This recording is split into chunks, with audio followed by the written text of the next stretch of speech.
The central bank cartel. How the Fed, Bank of England, and Bank of France became instruments of global elite control across the Western world. The most powerful financial institutions, the Federal Reserve USA, the Bank of England, and the Bank of France, are often portrayed as neutral guardians of national economic stability. In truth, these so-called central banks have far more in common with each other than they do with the populations they supposedly serve. All three were created or captured by private financial elites and have historically operated not for the public interest, but to consolidate and preserve the power of dynastic banking families, most notably the Rothschilds, Rockefellers, and J.P. Morgan. These banks do not merely influence economies. They control the money supply, manipulate interest rates, and fund governments through the creation of debt-based money. The result? A silent global coup where private banking cartels rule nations from the shadows. Shared DNA. Private power. Under a public mask, despite differences in geography and history, these central banks share a common model, privately owned or controlled. From inception, granted monopolies over currency issuance fund governments through interest-bearing loans, creating national debt operate independently of democratic oversight, remain shielded from meaningful audit or accountability. In all three cases, national monetary systems were effectively handed over to private interests under the illusion of reform or stability. The Bank of England, the original prototype, 1694. Founded by private bankers after King William III needed funds for war, the Bank of England was the first modern central bank, given the power to issue currency backed by government debt. The public repaid the loans with interest, while the private shareholders grew rich. By the 19th century, powerful families like the Rothschilds had immense influence over British finance. Nathan Mayer Rothschild famously financed both sides of the Napoleonic Wars and became a central figure in controlling British sovereign debt. He once reportedly said, "Give me control of a nation's money and I care not who makes its laws." The Bank of England's 1946 nationalization changed the ownership on paper, but the same elite networks, through think tanks, media, and old boy institutions, continued to set policy behind the scenes. 3. The Bank of France, Napoleon's gift to private finance, 1800. After the French Revolution destabilized France's currency, Napoleon Bonaparte established the Bank of France in 1800, giving private shareholders exclusive rights to issue notes in Paris. The same elites that had profited under the monarchy returned under a new regime. Banking had replaced royalty. By the 1820s, James de Rothschild had become the unofficial banker of the French state. His family financed massive infrastructure projects and wars, amassing unparalleled influence.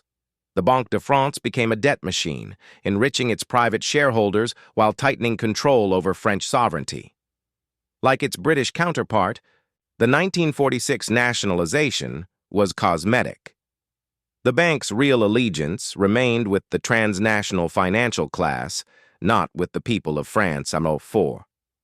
The Federal Reserve, America's crown jewel of debt, 1913. The U.S. Federal Reserve was born in deception.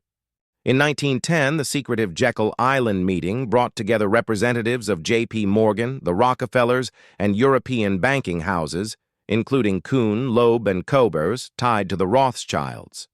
The plan? Create a privately controlled central bank that would control U.S. currency issuance under federal branding. Congress passed the Federal Reserve Act in 1913 during the Christmas recess, with little scrutiny. The Fed now had the exclusive right to issue U.S. currency, loaned at interest to the U.S. government. This made the national debt a permanent feature, not a flaw, of the system. The Fed's structure is explicitly private. Its 12 regional banks are owned by commercial banks in their districts. It operates outside the control of Congress, immune to meaningful audits. The same financial dynasties that created it still benefit from its existence. V. The real game.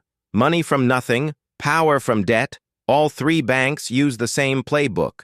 Create money out of nothing by issuing currency backed by government bonds, or credit charge interest on that money, turning nations into debt slaves, expand control through crises, wars, and emergency powers, operate above the law, outside democratic systems.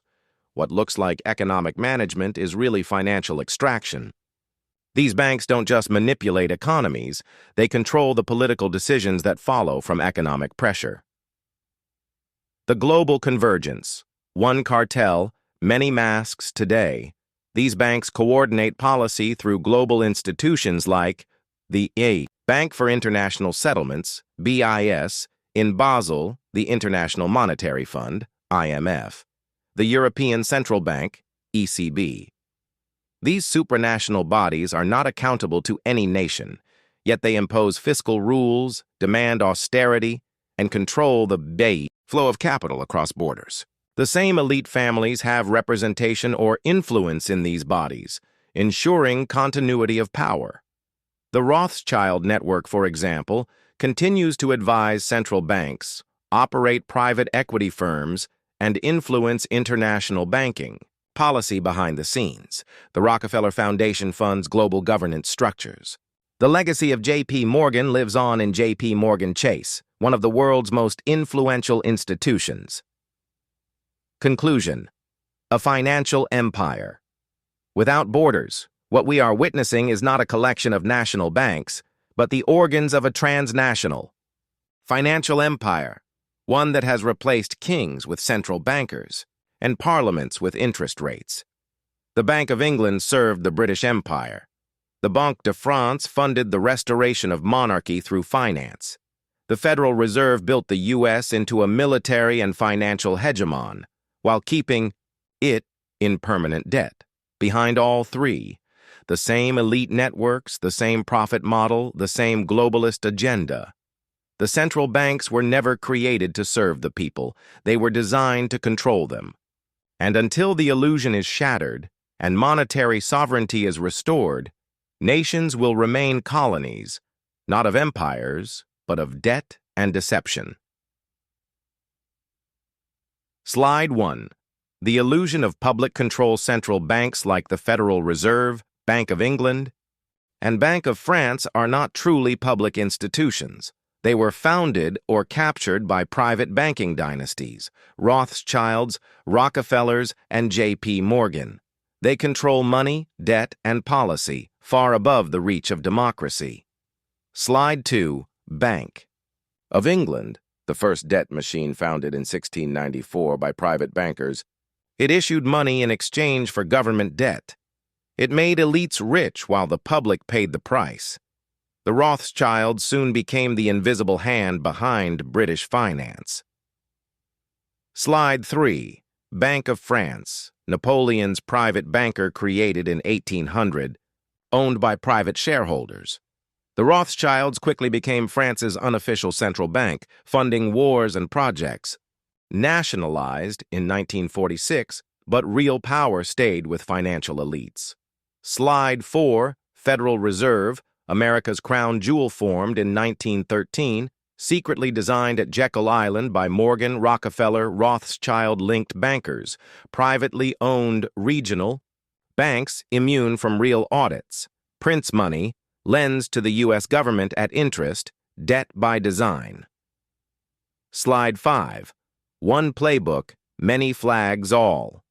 Three banks print money from nothing, charge interest to governments, escape, public oversight fuel global debt, and elite control. They answer not to the people, but to private power. Slide 6.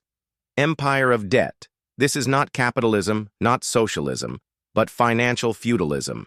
A hidden empire run by dynastic bankers, protected by law and myth. Until we break the illusion, we stay enslaved, not to governments, but to debt.